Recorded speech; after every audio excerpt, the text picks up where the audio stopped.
یہ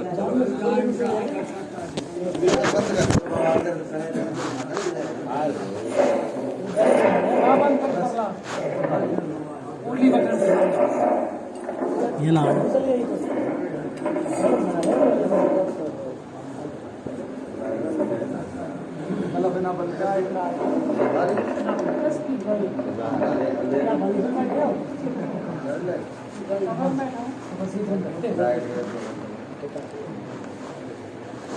معزز سامعین کرام،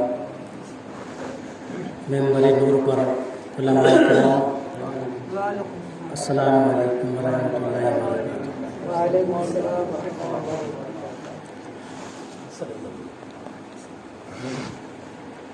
آپ لوگ کافی ٹائم سے بڑے اچھے آواز میں پیاری پیاری نعتیں اور میرے آقا صلی اللہ تعالیٰ علیہ وسلم کی پیاری پیاری باتیں آپ ملاحظہ فرما رہے تھے۔ آپ لوگ تھوڑا سا سامنے آ جائیں، ادھر دیکھنے میں دقت ہو رہی ہے، آپ لوگ تھوڑا سا ادھر آ جائیں، کچھ دیر جتنی دیر بیٹھیں آپ، مرضی ہے آپ کی، آپ لوگ تھوڑا تھوڑا ادھر آ جائیں۔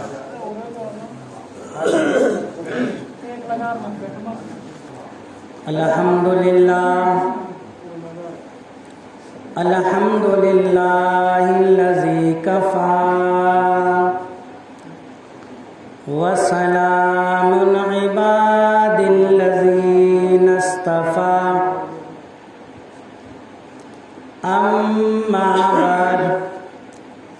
اما بعد فاعوذ باللہ من الشیطان الرجیم،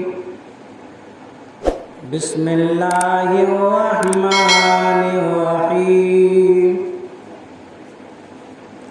یا ایہا الذین آمنوا اتقوا اللہ، آمنت باللہ، صدق اللہ العلی العظیم، وصدق رسولہ النبی المتین المبین الکریم، ونحن علی لمن الشاہدین والشاکرین، والحمد للہ رب العالمین۔ غوث اعظم بمن بے سر و ساما مدد، قبلہ دی مدد، کعبہ ایمان مدد، قادری امنار یا غوث اعظم میزنم، دمز شیخ احمد رضا خان قطب عالم میزنم، بگردہ بے بلا افتاد کشتی، مدد کن یا معین الدین چشتی۔ آئیے ایک مرتبہ آقا نامدار مدنی تاجدار دونوں عالم کے مالک و مختار نائب پروردگار احمد مجتبیٰ محمد مصطفیٰ صلی اللہ تعالیٰ علیہ وسلم کی بارگاہ بے کس پناہ میں جھوم جھوم کر درود پاک کا نذرانہ پیش کریں۔ اللہم صلی علی سیدنا شفیعنا مولانا محمد وبارک وسلم، صلاۃ و سلام علیک یا رسول اللہ صلی اللہ تعالیٰ علیہ وسلم۔ مجھے پتہ ہے میں آپ لوگ سے چاہے کتنی بار کہہ لوں، آپ جہاں ہو وہی رہو گے، جیسے آپ بیٹھے ہو ویسے بیٹھے رہو گے آپ لوگ، اور اتنا ہی بہت ہے کہ آپ لوگ بیٹھے ہو۔ مرضی ہے کہ آگے بیٹھے ہو یا دائیں بائیں جہاں بھی بیٹھے ہو، پر بیٹھے رہو۔ کوئی بات نہیں، آپ لوگ مت کہو، جب میں نے کہہ لی تو بات ختم ہو گئی ہے۔ آپ ایک مرتبہ نبی اور آل نبی کی بارگاہ میں جھوم جھوم کر درود پاک کا نذرانہ پیش کریں۔ اللہم صلی علی سیدنا شفیعنا مولانا محمد وبارک وسلم، صلاۃ و سلام علیک یا رسول اللہ صلی اللہ تعالیٰ علیہ وسلم۔ جب بھی اللہ کے رسول صلی اللہ تعالیٰ علیہ وسلم کا نام آیا کرے تو جھوم کر درود پاک کا نذرانہ آپ کی بارگاہ میں نظر کیا کرو، صرف فارملٹی پوری نہ کیا کرو، بلکہ اللہ تبارک و تعالیٰ نے ارشاد فرمایا، اپنے کلیم موسیٰ کلیم اللہ سے ارشاد فرمایا، کلیم میں نے تمہیں 10,000 کان دیے جس سے تم نے میرا کلام سنا، اور 10,000 میں نے تمہیں زبانیں دی جس کے ذریعے تم نے مجھ سے کلام کیا۔ اگر تم اور محبوب بننا چاہتے ہو تو پھر تم میرے محبوب پر درود و سلام پڑھا کرو۔ تو کثرت سے اللہ کے رسول صلی اللہ تعالیٰ علیہ وسلم پر درود پاک پڑھا کریں۔ اچھا دوسری چیز ایک اور ہے، شاہ عبدالعزیز دباغ رحمۃ اللہ علیہ نے ارشاد فرمایا جب اللہ تعالیٰ نے جنت بنائی تو اتنی بڑی نہیں تھی جتنی بڑی آج ہے، اتنی بڑی جنت نہیں تھی جب اللہ نے بنائی، تو پوچھا اب اتنی بڑی کیسے ہو گئی؟ تو شاہ عبدالعزیز دباغ رحمۃ اللہ علیہ ارشاد فرماتے ہیں کہ جب کوئی ایمان والا نبی پر درود پڑھتا ہے اللہ اس کے درود کی برکت سے جنت کو کشادہ فرما دیتا ہے۔ اب بتاؤ جنت کس کی درود سے بڑھ رہی ہے؟ کس کی بڑھ رہی ہے؟ ایمان والوں کی درود سے بڑھ رہی ہے۔ تو کون ہے جو ایمان والوں کو جنت میں جانے سے روک سکتا ہے؟ تجھ سے اور جنت سے کیا مطلب، منافق دور ہو، ہم رسول اللہ کے، جنت رسول اللہ۔ ہم درود پاک پڑھتے ہیں، اس کی برکت سے اللہ جنت کو کشادہ فرماتا ہے۔ اور انشاءاللہ جس طریقے سے ہم دنیا میں کثرت سے، اور اسی کے بارے میں تو میرے آقا نے ارشاد فرمایا جو جتنی کثرت سے مجھ پر درود پاک پڑھے گا کل قیامت کے دن اتنا ہی زیادہ قریب وہ میرے اٹھایا جائے گا۔ تو اگر ہم چاہتے ہیں کہ نبی کے قریب رہیں، اگر ہم چاہتے ہیں کہ نبی کے قرب میں ہم کو جگہ نصیب ہو، اگر ہم چاہتے ہیں کہ ہمارے نبی ہم سے راضی ہو جائے تو کثرت سے درود پاک پڑھا کرو۔ اور کثرت کا مطلب کیا ہے؟ کتنی پڑھا کریں؟ تو علماء کرام نے ارشاد فرمایا کم سے کم ہر روز اگر 100 مرتبہ بھی تم ہر روز درود پاک پڑھتے رہے تو اللہ تعالیٰ تمہیں کثرت سے درود پاک پڑھنے والوں کے ساتھ میدان محشر میں اٹھائے گا۔ تو شام کو جب سویا کرو، شام کو جب سویا کرو تو درود پاک پڑھا کرو، کم سے کم ایک تسبیح پڑھا کرو، اور ایک تسبیح پڑھنے کے بعد تب سویا کرو۔ میرے آقا صلی اللہ تعالیٰ علیہ وسلم نے ارشاد فرمایا پھر اگر اس رات میں وہ انسان مر گیا تو اللہ تبارک و تعالیٰ اس کو شہیدوں کے ساتھ میدان محشر میں اٹھنے کی توفیق عطا فرمائے گا۔ اب بتاؤ ایسا کون ہے تم میں سے جو شام کو بستر پہ 100 مرتبہ درود پاک پڑھ کے سو رہے ہے؟ کوئی ایسا ہاتھ اٹھا کے بتا، کوئی نبی پر درود پڑھے گا؟ پڑھو گے بھی خالی ہاں ہاں کر رہے ہو بس، 100 مرتبہ زیادہ تھوڑی ہے، کتنا ٹائم لگے گا؟ مشکل سے 5 منٹ لگیں گے، لیکن ثواب کتنا یار ہیں۔ جب صبح میں اٹھا کرو تو 100 مرتبہ صبح پڑھ لیا کرو، یعنی اس دن میں اگر مر گئے تب بھی شہید، اور اس رات میں مر گئے تب بھی شہید۔ مرنے کے لیے 2 ہی ٹائم ہے، یا دن یا رات، یا اس کے علاوہ بھی کبھی مر سکتے ہو، 2 ہی تو ہے نا، یا دن میں یا رات میں۔ تو جب صبح ہو تب 100 مرتبہ پڑھ لو، اور جب شام ہو تب 100 مرتبہ پڑھ لو۔ لیکن اس کا مطلب یہ نہیں کہ دن میں صبح 100 مرتبہ پڑھ لیے اب گلا کاٹنا شروع، اب تو شہید بنوں گا میں، دوسروں کی مینڈ کاٹ رہا اب میں شہید بنوں گا۔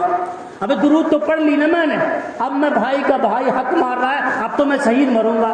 ابھی اس کا مطلب یہ نہیں ہے تو دوسروں کا گلا کاٹتا رہے اور 100 مرتبہ تو نے درود پاک پڑھ لیا ہے۔ اس کا مطلب یہ ہے تو درود پاک پڑھ اور یقین بھی رکھ، اور میرے نبی نے جو فرمان تجھے دیا ہے، جن چیزوں سے رکنے کا حکم دیا ہے ان سے تو رکتا بھی رہے، اور جنہیں کرنے کا حکم دیا ہے ان پر عمل بھی کرتا ہے۔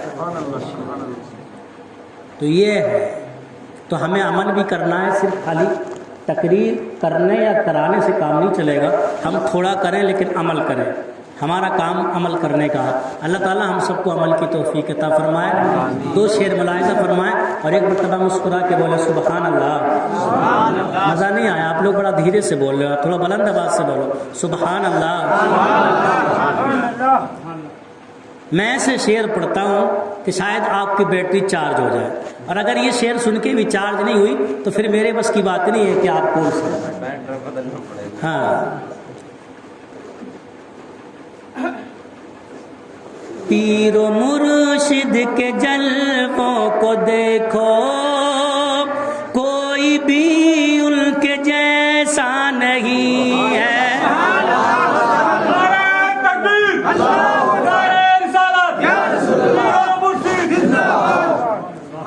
پیر و مرشد کے جلووں کو دیکھو، کوئی بھی ان کے جیسا نہیں ہے۔ پیر و مرشد کے جلووں کو دیکھو، کوئی بھی ان کے جیسا نہیں ہے۔ کہ پیر و مرشد کے جلووں دیکھو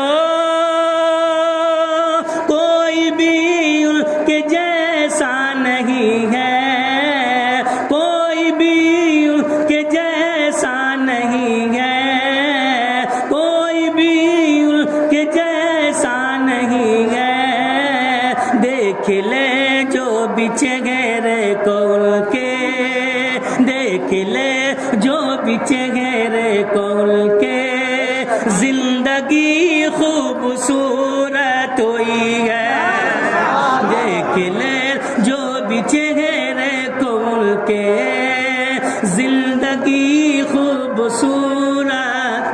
سبحان اللہ۔ کوئی شک ہے؟ ابھی تک میں نے شعر پڑھے نہیں ہیں، صرف لکھے ہی ہیں، پہلی بار پڑھ رہا ہوں۔ غوث محشر میں دولہا بنیں گے تو قادری سب براتی بنیں گے، غوث محشر میں دولہا بنیں گے تو قادری سب براتی بنیں گے، کہ غوث محشر میں دولہا بنیں گے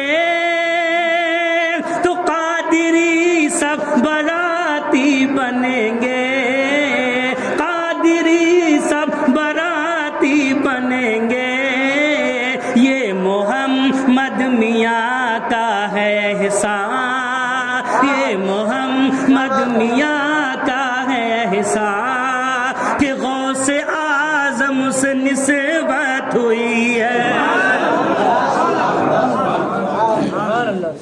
ہم تو کچھ بھی نہیں ہیں، گناہ گار سیاہ کار ہیں، بدکار خطا کار ہیں، لیکن یہ اللہ کا کرم ہے، آج ہم بھی سونی بھیڑوں کی طرح گھومتے ہوتے، اگر الور والے نہ ہوتے، اگر دہلی والے نہ ہوتے، آج ہمارے کاندھوں پہ بھی وزن رکھا ہوتا، آج ہم در بدر کی ٹھوکریں کھاتے ہوتے، لیکن اللہ کا کرم ہے، اس نے ہمیں دنیا میں وزن اٹھانے سے بچا لیا ہے، اور میدان محشر میں جنت میں داخل فرما کر جہنم میں جانے سے بچا لیا ہے۔ یاد رکھو یہ اللہ والوں کا کرم ہے، انہوں نے اپنا دامن کا تھمایا، ہماری زندگی سنور گئی، انہوں نے دامن کا سنبھالا، ہماری آخرت سنور گئی، انہوں نے دامن کا سنبھالا، ہمیں دامن کیا دیا، ہماری قبر کی جو اندھیری تھی وہ دور ہو گئی۔ ارے اتنا ہی نہیں ہے، اللہ کی قسم یہ دنیا میں بھی کام آتے ہیں، مصیبت ہوئی چلے گئے، قبر میں بھی کام آئیں گے، حشر میں بھی کام آئیں گے، میزان پر بھی کام آئیں گے، پل صراط پر بھی کام آئیں گے، حوض کوثر پر بھی کام آئیں گے،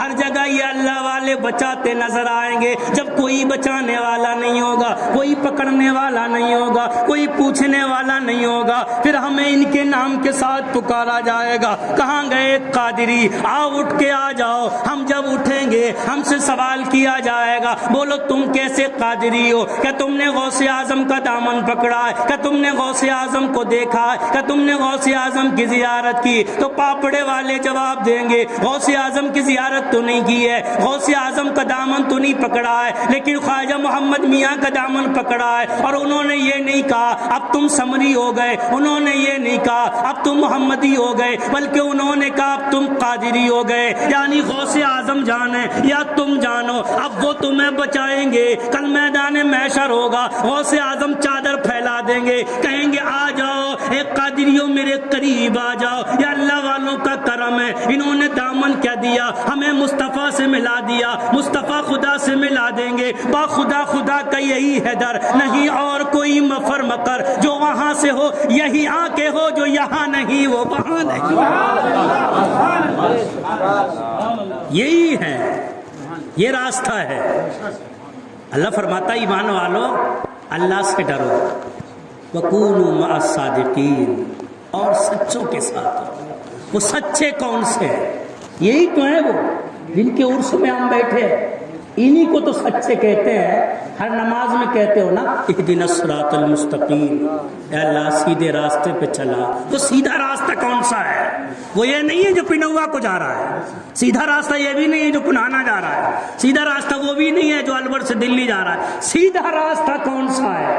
کس راستے کی رب نے قرآن میں ہمیں فرمایا کہ سیدھے راستے پہ چلنے کی دعا کرو؟ وہ سیدھا راستہ وہ ہے جو الور میں مزار میں لیٹا ہوا ہے. سیدھا راستہ وہ ہے جو باقی باللہ میں مزار میں آرام کر رہا ہے. سیدھا راستہ یہ ہے.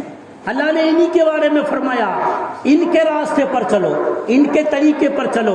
ارے انسان کی مزال کیا ہے یار, ہم تو سیاہ کار گناہ گار تھے, لیکن رب نے وہ مقام عطا فرما دیا. ان اللہ والوں کے قدموں میں رب نے ہمیں جگہ عنایت فرما کر ہمیں وہ بلند مقام عطا فرمایا. کل جو ان کا حشر ہوگا وہی ہم گناہ گاروں کا حشر ہوگا. کل جہاں یہ اللہ والے ہوں گے وہی ہم گناہ گار ہوں گے. جب کل جہاں یہ اللہ والے نظر آئیں گے وہی ہم گناہ گار نظر آئیں گے. یاد رکھو دنیا کے لوگوں, آج ہم اللہ والوں سے محبت اسی لیے کرتے ہیں, کل میدان محشر میں جب ہم سے پوچھا جائے گا بولو تم کس کا نام لیتے تھے, یار اللہ والوں کا نام لیا کرو, انہیں پریم سے یاد کیا کرو, ان کے تذکرے کیا کرو, ان کے واقعات بیان کیا کرو. ارے بشر حافی یار کون تھے, بشر حافی تھے کون جب آپ پردہ فرما گئے, اور جب آپ پردہ فرمانے کے بعد کسی نے آپ کو خواب میں دیکھا اور دیکھنے کے بعد پوچھا ما فعل اللہ بکا, اللہ نے آپ کے ساتھ کیا معاملہ کیا, تو بشر حافی نے فرمایا اللہ نے فرمایا جا میں نے تجھے بخش دیا. میں نے کہا مولا مجھے بخشا تو کیا بخشا, مجھے بخشا تو کیا کمال کیا. اللہ فرماتا ہے جا میں نے تیرے مریدوں کو بھی بخش دیا. مولا یہ تو کوئی کمال نہیں ہے, میرے مرید ہی اگر بخشے گئے تو کیا بخشے گئے. اللہ فرماتا ہے جا جن جن نے تیری زیارت کی میں نے انہیں بخش دیا. مولا وہ جو میرے زمانے میں تھے اگر انہیں بخشا تو کیا بخشا. اللہ فرماتا ہے میرے پیارے تو میرا ہے, جو تو مانگتا جائے گا میں دیتا جاؤں گا. مولا یہ تو میرے زمانے والوں کو ملا, جس نے مجھے دیکھا تو نے اسے بخش دیا, جس نے دامن پکڑا تو نے اسے بخش دیا, جس نے زیارت کی تو نے اسے بخش دیا. مولا جو بعد میں قیامت تک آئیں گے انہیں میرے آنے سے کیا ملا. اللہ نے فرمایا جا جو قیامت تک تیرا نام محبت سے لیتا رہے گا میں نے اسے بھی جنت کا حقدار بنا. یہ ہے اللہ والوں کا پاور. ارے جب ان کے نام کا عالم یہ ہے تو پھر ان کی ذات کا عالم کیا ہو. توبہ کرو گناہوں سے. اللہ کے نبی نے فرمایا التائب من الذنب کمن لا ذنب له. انسان توبہ کرنے کے بعد ایسا ہو جاتا جیسے کوئی گناہ ہی نہیں کیا. آج ہماری زبان پہ توبہ آتی نہیں ہے. یہی بشر حافی کون تھے, شراب کا کاروبار چلتا, شراب بیچتے تھے. ایک دن نکل کے جا رہے راستے میں دیکھا ایک کاغذ پڑا ہوا, کاغذ پہ بسم اللہ شریف لکھی ہوئی ہے. اٹھایا, قدم ڈگمگا رہا ہے, اٹھایا, اٹھانے کے بعد دیکھا اللہ کا نام لکھا ہوا ہے. فوراً گئے, جانے کے بعد دھویا, دھونے کے بعد خوشبو لگائی, خوشبو لگانے کے بعد اونچی جگہ رکھ کے کہا اللہ کا نام تو بلند ہے, نیچے پڑنے کی چیز نہیں ہے, قدموں میں گرنے کی چیز نہیں ہے, بس اتنا رکھا, کچھ نہیں کہا. رکھنے کے بعد شراب کے کارخانے میں پہنچے. اللہ کے ولی سو رہے تھے, خواب میں آواز آتی ہے جا بشر سے میرا سلام کہہ دے. اللہ کے ولی بیدار ہوتے ہیں, دہن دوڑاتے ہیں کہ کون بشر ہے. کہا بشر تو شراب کا کاروبار کرتے ہیں, شراب بیچتے, شراب پیتے ہیں. اللہ ان کو سلام بھیج ہی نہیں سکتا. اللہ تو کسی ولی کو سلام بھیجے گا, اللہ تو کسی نیک پرہیزگار کو سلام بھیجے گا. پھر سو جاتے ہیں, پھر آواز آتی ہے جا بشر سے میرا سلام کہہ دے. پھر نہیں جاتے, تیسرے دن پھر آواز آتی ہے جا بشر سے میرا سلام کہہ دے. ارے کس بشر سے سلام کہو, اسی بشر سے سلام کہہ دے کہ جو کاروبار کرتا ہے, اسی بشر سے سلام کہہ دے جو شراب بیچتا ہے, اسی بشر کے پاس جا کے سلام کہہ دے جو شراب پیتا ہے. اللہ کے ولی گئے, کارخانے کے دروازے پہ پہنچے, شراب و شباب کی محفل جمع تھی, وہاں عیاشی اور مکاری ہو رہی تھی, وہاں شراب پی جا رہی تھی, نوجوان شور مچا رہے تھے. بشر حافی دروازے پر پہنچنے بشر حافی کے دروازے پر پہنچنے کے بعد اللہ کے ولی نے دروازے پر دستک دی. ایک دم دروان آتا ہے, آنے کے بعد کہتا ہے کس سے ملنا ہے, کہا مجھے بشر سے ملنا ہے. وہ اندر گیا, جانے کے بعد بشر سے کہا تم سے کوئی ملنے آیا ہے. بشر نے کہا نہ, کہہ دو آج ملنے کا ٹائم نہیں ہے, آج تو میں مزے مار رہا ہوں, آج تو میں گھوم رہا ہوں, آج تو میں مزے مار رہا ہوں, آج شباب و شراب کی محفل ہے, جاؤ اس سے کہنا کل آنا. وہ دربان لوٹ کر گیا. جانے کے بعد بشر حافی کا جو پیغام تھا وہ جانے کے بعد ولی کو سنا دیا. آج نہیں ملنے کے. ولی نے کہا جاؤ ان سے کہہ دو میں اللہ کا سلام لے کے آیا ہوں. ابھی وہ پلٹ کے گیا. جانے کے بعد بشر حافی جو تھے وہ ننگے پیر تھے اور شراب کے نشے میں تھے. جب جا کے کہا اللہ کا پیغام, اللہ کا سلام لے کے آیا ہے, اتنا سنا ننگے پیر دوڑنے لگے. دروازے پہ آنے کے بعد کہتے ہیں بول بول میں نے سنا ہے تو اللہ کا پیغام اللہ کا سلام لے کے آئے. ایسا ہو ہی نہیں سکتا, میرا رب مجھ کو سلام بھیجے, ایسا ہو ہی نہیں سکتا. میں نے رب کا کوئی کلام نہیں مانا, میں نے رب کا کوئی فرمان نہیں مانا. پوری زندگی عیاشی میں گزاری, پوری زندگی شراب میں گزاری, پوری زندگی میں نافرمانیوں میں گزارتا رہا اور میرا رب مجھے سلام کرے, ایسا ہو ہی نہیں سکتا. اللہ کے ولی نے کہا رب نے تجھے سلام بھیجا ہے اور پیغام بھیجا ہے, تو نے میرے نام کو بلند کیا ہے نا, جب میں نے تیرے مرتبوں کو بلند کر دیا. بشر حافی نے اتنا سنا اپنے کپڑوں کو پھاڑ دیتے ہیں اور چلانے لگتے ہیں میرا رب اتنا قریب ہے, یہ مجھے آج معلوم ہوا ہے. میں نے پوری زندگی رب کا نام نہیں لیا, پوری زندگی عیاشی میں گزارتا رہا, پوری زندگی نافرمانی میں گزارتا رہا. صرف ایک بار میں نے رب کے نام کو بلند کر دیا, رب نے سلام بھیج دیا. اگر پوری زندگی سر جھکا کے جیتا تو رب کتنا مقام دیتا. اگر پوری زندگی اللہ کی عبادت میں گزارتا تب اللہ کتنا مقام دیتا. اتنا کہنے کے بعد تمام کارخانوں میں آگ لگا دی اور پوری زندگی عبادت کرتے رہے, ننگے پیر گھومتے تھے. لوگوں نے کہا بشر حافی کہتے ننگے پیر والے کو, کہا اے بشر حافی تم چپل کیوں نہیں پہنتے ہو, ننگے پیر کیوں گھومتے ہو؟ کہا جس وقت اللہ کا سلام میرے پاس آیا تھا نا اس وقت میں ننگے پیر تھا, ہو سکتا ہے میرے رب کو وہی ادا پسند آ گئی ہو, اس لیے میں نے قسم کھائی پوری زندگی چپل نہیں پہنوں گا. ارے بشر حافی نے جب قسم کھائی تو رب نے اس قسم کو ایسے نبھایا, اس بشر حافی کے تمام علاقے کے جانوروں کو رب نے حکم دے دیا اس راستے میں لیڈر گوبر نہ کرے جس راستے میں میرا بشر ننگے پیر نکلتا ہے, اس راستے میں کوئی پیشاب نہ کرے. جانوروں کو حکم دے دیا اس راستے میں کوئی پیشاب نہ کرے اور کوئی لید نہ کرے جس راستے سے میرا بشر گزرتا ہے. ایک دن چرواہا اپنے جانور لے کے جا رہا تھا تو اس نے لید کی, وہ رونے لگا خوب رو رہا. کسی نے اس سے پوچھا رو کیوں رہا بھائی, رونے کی وجہ کیا ہے؟ کہا بشر حافی کا انتقال ہو گیا. بشر حافی کا انتقال کیسے؟ اس راستے پہ کبھی جانور پیشاب یا گوبر کر ہی نہیں سکتے, آج انہوں نے کیا ہے, اس کا مطلب بشر حافی کا انتقال ہو گیا. آج یہ برسی کی بھی محفل ہے اور برسی کیا یہ عرس بھی ہے نا. تمہیں بتانا یہ ہے کہ جو ایمان والے ہوتے ہیں وہ مرتے نہیں ہیں, ایمان والے ہوتے ہیں وہ مرتے, بولو زور سے بولو, مرتے نہیں ہیں. تو پھر ڈاکٹر صاحب اپنی ماں کی برسی کیوں کر رہے؟ سوال کوئی بھی کر سکتا ہے, نہیں کر سکتا ہے کہ جب ایمان والے نہیں مرتے تو تم قبر میں دباتے کیوں ان کو؟ جب نہیں مرتے ہیں تو پھر انہیں قبر چارپائی پہ لے کے جاتے کیوں؟ جب نہیں مرتے تو نماز جنازہ پڑھواتے کیوں؟ جب نہیں مرتے ہیں تو قبرستان میں قبریں بناتے کیوں؟ بھائی سوال تو کر سکتا ہے نا. تو وہ ہم نے اپنے امام صاحب سے تقریر سنی ہے ایمان والے نہیں مرتے ہیں, تو کوئی پوچھ سکتا ہے جب نہیں مرتے ہیں تو پاپڑے میں اتنی قبریں کیوں بنی ہیں؟ وہی نہیں مرتے ہیں تو سوال تو کر سکتا ہے نا. تو وہی سوال ہے تو اس کا جواب بھی تو ہونا چاہیے. تو ہم بتاتے کہ ایمان والے مرتے نہیں ہیں, بس اسی بات کو سمجھ لو اور انشاءاللہ بات کو ختم کر دو. ایمان والے مرتے نہیں ہیں. جب مرتے نہیں ہیں تو کفن پہنایا کیوں جاتا ہے؟ ارے جب مرتے نہیں ہیں تو انہیں نہلایا کیوں جاتا ہے؟ جب وہ مرتے نہیں تو وہ بولتے کیوں نہیں؟ ارے جب وہ مرتے نہیں تو قبر کی طرف لے جایا کیوں جاتا ہے؟ جب مرتے نہیں تو من مٹی کے اندر دبایا کیوں جاتا؟ سمجھ میں آ رہی ہے؟ ایسا تو نہیں آواز گونج رہی, سمجھ میں آ رہی ہے نا؟ ہاں یہ آواز یار کھینچ رہا ہے. مولانا اصغر کا مائک تو بڑھیا بولتا ہے بھائی. ہاں تو کیوں دفن کرتے ہیں؟ ایک دن مجھ سے ایک نے سوال کیا, بچور سے ایک فون آیا, وہی ہوگا ادھر والا, سمجھ رہے ہو نا؟ سب فون کیا اس نے اور اس نے کہا یہ بتاؤ مزار پہ چادر کیوں چڑھاتے ہیں؟ مزار پہ چادر کیوں چڑھاتے ہیں؟ 2 میٹر کپڑا آپ خالی مولی خراب کرتے ہو, اگر وہ کپڑا کسی غریب کو دے دو تو بیچارے کا کچھ نہیں تو بنیان تو بن جائے گا. میں نے کہا بات تو اچھی کہہ رہا, بات تو سمجھنے کی ہے. مزار پہ 2 میٹر کپڑا نہ چڑھا کے کسی غریب کو ہم دے دیں تو بنیان تو بن جائے گا, جسم تو چھپ جائے گا اس کا. خالی بولی ہم کپڑا برباد کر رہے ہیں یار. صحیح کہہ رہا ہے تو, لیکن میں نے اس سے پوچھا یہ بتا, ایک بات میری بھی بتا دے, جب انسان مرتا ہے تو پھر 18 میٹر منگاتا ہے وہ کیوں دیتا ہے؟ جب اسے قبر میں جانا ہی ہے, وہاں جا کے گل نہیں ہے, سڑ نہیں ہے, تو نیا کپڑا منگانے کی ضرورت کیا ہے؟ پرانی گودڑی میں لپیٹ کے اس کو داب دے, 18 میٹر منگا کے کسی کنوے کو دے دے, بیچارے کا پورے گھر کا کام چل جائے گا.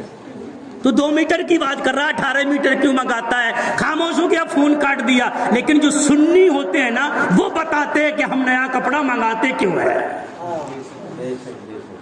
وہ ان کے مرتے ہیں، وہ کفن نہ دیں، وہ گودڑی میں لپیٹ کے پھینک دیں، لیکن ہمارے مرتے نہیں ہیں۔ ارے ہماروں کو تو موت اس لیے آتی ہے، آج ہم اعلان کر دیں نا، کوئی ایسا ہو جو 5 لاکھ روپے مجھے دے تو میں نبی کی زیارت کرا دوں گا، تو ڈاکٹر صاحب جیسے 10 لوگ کھڑے ہو جائیں گے، 5 لاکھ ہم دیتے ہیں ہمیں کراؤ، اور بھی کھڑے ہو جائیں گے، 5 لاکھ ہم دیتے ہیں ہمیں کراؤ۔ لیکن ہمارے بس کی بات نہیں ہے کہ 5 لاکھ اور 10 لاکھ میں زیارت نہیں ہو سکتی میرے نبی کی۔ اور پھر اگر یہی معاملہ ہوتا تو پیسے والے تو نبی کی زیارت کر لیتے، لیکن غریب تڑپتے رہتے، کاش ہمارے پاس بھی پیسہ ہوتا تو آج ہم بھی 5 لاکھ پھینکتے اور نبی کی زیارت کر لیتے۔ اللہ نے فرمایا نہیں، میں نے پیسے میں نبی کی زیارت نہیں رکھی ہے، میں نے موت میں نبی کی زیارت رکھی ہے۔ یعنی موت جو آتی ہے وہ ہمیں مارنے کے لیے نہیں آتی، بلکہ مدینے والے مصطفیٰ سے ملانے کے لیے آتی ہے۔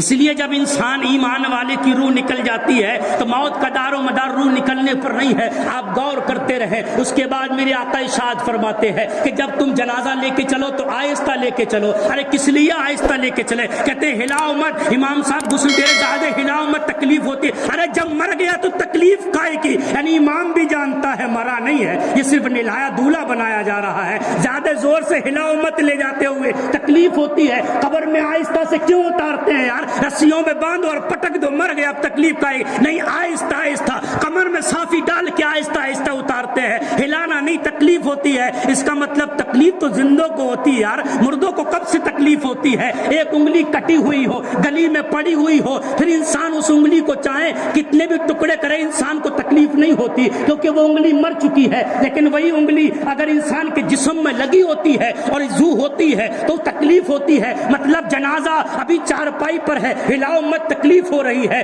نلا رہے ہو، ہلاؤ مت، تکلیف ہو رہی ہے، اتار رہے ہو، ہلاؤ مت، تکلیف ہو رہی ہے۔ ارے مولا تیرے محبوب نے فرمایا نلاتے وقت بھی تکلیف ہوتی ہے، اٹھاتے وقت بھی تکلیف ہوتی ہے، اتارتے وقت بھی تکلیف ہوتی ہے، پھر یہ مرا نہیں زندہ ہے تو قبر میں بھیجا کیوں جا رہا ہے؟ تو اللہ فرما رہا ہے اسے میں اس لیے قبر میں نہیں بھیجا جا رہا ہے یہ قبر میں جانے کے بعد مر کے مٹی میں مل جائے، بلکہ اس لیے جا رہا ہے زندگی بھر جس مصطفیٰ کے لیے تڑپتا رہا، اب یہ جانے کے بعد قبر میں آنکھیں کھولے گا اور جب سوال ہوگا ما کنت تقول فی حق ھذا الرجل، تو اس مرد کے بارے میں کیا کہتا تھا؟ تب وہ تڑپ کے کہے گا میں کہتا تھا قبر میں لہرائیں گے تاش چشمے نور کے، جلوہ فرما ہوگی جب تک رسول اللہ۔ اچھا ایک چیز اور جب بات آئی، اگر علماء کی توجہ چاہوں، ایک نکتے کی بات ہے، سوال قبر میں کتنے ہوتے ہیں پتا بھی ہے نہیں؟ کتنے ہوتے ہیں؟ کچھ لوگ سوچ رہے ہیں 3 ہوتے ہیں کہ 4 ہوتے ہیں؟ 3 ہوتے ہیں۔ کتنے؟ بولو بولو یار، گھبرا کیوں رہے ہو تم قبر کے نام سے؟ کتنے ہوتے ہیں؟ 3 ہوتے ہیں۔ پہلا سوال کیا ہوتا ہے؟ من ربو کا، تیرا رب کون ہے؟ اس نے کہا اللہ۔ بات ختم ہو گئی نا کہ بھئی اس کا رب اللہ ہے، اللہ کی عبادت کرنے والا ہے، تو اب چھوڑ دو؟ نہیں۔ انسان کفن میں بند ہوتا ہے، پہلا سوال ہوتا ہے انسان کوئی بھی مر سکتا ہے، غیر مسلم بھی ہے، پتھر کا پوجنے والا بھی ہے، گائے کا پوجنے والا بھی ہے، درختوں کا پوجنے والا بھی ہے، چاند سورج کا پوجنے والا بھی ہے، زمین و آسمان کا پوجنے والا بھی ہے، رب کی عبادت کرنے والا بھی ہے، عیسائی بھی ہے، یہودی بھی ہے، کوئی بھی مر سکتا ہے۔ سوال سب سے ہوتے ہیں من ربو کا، تیرا رب کون ہے؟ اس نے کہا اللہ۔ تو معاملہ حل ہو گیا کہ یہ آگ کا پوجنے والا نہیں ہے، یہ درختوں کا پوجنے والا نہیں ہے، یہ چاند و سورج کا پوجنے والا نہیں ہے، یہ درختوں کی عبادت کرنے والا نہیں ہے۔ اس نے کہا رب بھی اللہ، میرا رب اللہ ہے، اس کا مطلب یہ رب کی عبادت کرنے والا ہے۔ تو اس میں چھانٹ ہو رہی ہے، اس میں چھانٹ ہو رہی ہے، یہ بتا رب کی عبادت، پہلا سوال جو ہوتا ہے وہ یہ چھانٹ رہا ہے کہ تو عبادت کس کی کرتا تھا؟ تو اس نے کہا رب بھی اللہ، میرا رب اللہ ہے، ابھی پنڈ نہیں چھوٹا اس کا۔ فرشتے دوسرا سوال کرتے ہیں ماں دینوں کا، اللہ کی عبادت کرنے والے تو عیسائی بھی ہیں، یہودی بھی ہیں، اب سوال یہ ہوا بتا ماں دینوں کا تیرا دین کیا ہے؟ اس نے کہا میرا دین اسلام ہے. چھٹ گئے. یہودی نہیں ہے, عیسائی نہیں ہے, اللہ کی عبادت کرنے والا ہے, مسلمان ہے. بات ختم ہو گئی. ارے بات ختم ہو گئی کہ نہیں ہو گئی؟ مسلمان ہے اور اللہ کی عبادت کرنے, بات ختم ہو گئی نا. تم لوگ بہت کہتے ہیں ارے مولوی ہے, مولویوں کا جھگڑا ہے, کسی کے پیچھے بھی نماز پڑھ لو کوئی بات نہیں, وہ بھی اللہ اللہ کی باتیں کرتے, ہم بھی اللہ اللہ کی باتیں کرتے, وہ بھی نماز کی باتیں کرتے, ہم بھی نماز. ابے عقل کے اندھے, دین کمزور ہے وہی ایسی باتیں کرے گا. دیکھ قبر میں بھی چھانٹ ہو رہی ہے, کہتے مولویوں نے بانٹا ہے. ابے مولوی قبر میں کہاں پہنچے, یہ تو فرشتے بانٹ رہے ہیں. اب پہلا سوال کیا بتا تیرا رب کون ہے؟ فرشتوں نے چھانٹا. یہ عبادت کرنے والا اللہ کی ہے, درختوں کی, آسمان چاند سورج کی عبادت کرنے والا نہیں ہے. پھر چھانٹا بتا یہودی ہے, عیسائی ہے, مسلمان ہے. ماں دینوں کا تیرا دین کیا ہے؟ اس نے کہا میرا دین اسلام ہے. کہا نہیں یہودی بھی نہیں ہے, عیسائی بھی نہیں ہے, مسلمان ہے. کلمہ پڑھنے والا, داڑھی رکھنے والا, مسجد بنانے والا, مدرسہ بنانے والا, قرآن پڑھنے والا, امامت کرنے والا. اب تو کوئی ضرورت نہیں رہی. فرشتے پوچھتے ما کنت تقول فی حق ھذا الرجل, اب بتا ان کے بارے میں تو کیا کہتا تھا. یہ سوال یہ ہو رہا ہے, اب بتا میرے نبی نے فرمایا نا بنی اسرائیل کے 72 ہوئے اور میری امت کے 73 ہوں گے. کلہ فی النار الا واحدہ, سب کے سب جہنم میں جائیں گے, ایک فرقہ جنت میں جائے گا. پوچھا یا رسول اللہ وہ کون سا فرقہ ہوگا؟ فرمایا ما انا علیہ واصحابی, جو میرے اور میرے صحابہ کے طریقے پر ہوگا وہ فرقہ جنت میں جائے گا. یعنی قبر میں لوگ کہتے ہیں مولویوں نے بنا دیے. ارے فرشتے پوچھ رہے ہیں ما کنت تقول فی حق ھذا الرجل, بتا تو دنیا میں 72 میں سے 73 میں سے کون سا تھا؟ بول ان کو تو کیا کہتا تھا؟ اب کوئی کہتا یہ کہے گا یہ مر کے مٹی میں مل گئے, کوئی کہے گا یہ مدد نہیں کر سکتے, کوئی کہے گا نماز میں خیال آ جائے نماز نہیں ہوتی. لیکن جب سنیوں سے پوچھا جائے گا ما کنت تقول فی حق ھذا الرجل, اور سوال یہ نہیں ہے کہ تو ان کے بارے میں اب کیا کہتا ہے, سوال یہ ہے تو ان کے بارے میں دنیا میں کیا کہتا تھا. بول ان کے بارے میں تیرا دنیا میں کیا عقیدہ تھا. ارے تب سنی جواب دے گا. یاد رکھو ارے سوال جو ہوتے ہیں وہ ایمان کو چھانٹنے کے لیے ہوتے ہیں. قبر میں نماز کے بارے میں نہیں پوچھا گیا, نماز کے بارے میں نہیں, تبلیغ کے بارے میں نہیں, زکات کے بارے میں نہیں, حج کے بارے میں نہیں, صرف ایمان کے بارے میں پوچھا گیا. ارے بتا تو ان کے بارے میں کیا کہتا تھا. تب وہ کہے گا یہ میرے نبی ہے, تب کہے گا میں یا رسول اللہ کہتا تھا, میں یا حبیب اللہ کہتا تھا, میں یا رسول اللہ کہتا تھا. تب ان کو چھانٹ دیا جائے گا. میدان محشر میں جب نماز کا سوال ہوگا تو ان سے نہیں ہوگا جو یہ کہیں گے میں اپنی طرح کہتا تھا, میں مر کے مٹی میں ملنے والا کہتا تھا. ان سے کہہ دیا جائے گا چلو ہٹ جاؤ تم, اب تمہاری نمازوں کے بارے میں سوال نہیں ہے, تمہاری زکاتوں کے بارے میں سوال نہیں ہے, تمہاری تبلیغ کے بارے میں سوال نہیں ہے, تم نے بہت بوجھ اٹھائے ہیں لیکن ہٹ جاؤ, تمہیں کوئی بوجھ نہیں بچا سکتا. قبر میں جس سے سوال ہوا ما کنت تقول فی حق ھذا الرجل, تو اس مرد کے بارے میں کیا کہتا تھا. تو جس نے کہا میں ان کو یا رسول اللہ کہتا تھا, میں کہتا تھا یہ کام آئیں گے, میں کہتا تھا یہ مدد کریں گے, میں کہتا تھا یہ بچائیں گے, میں کہتا تھا یہ شفاعت کریں گے, میں کہتا تھا یہ ہاتھ پکڑ کے جنت دلائیں گے. تو سوال میدان محشر میں انہی سے ہوگا, ان بد عقیدوں سے سوال نہیں ہوگا, انہیں تو ڈائریکٹ جھونک دیا جائے گا. ارے تبھی تو اعلیٰ حضرت نے کہا تو سے اور جنت سے کیا مطلب, وہابی دور ہو, ہم رسول اللہ کے جنت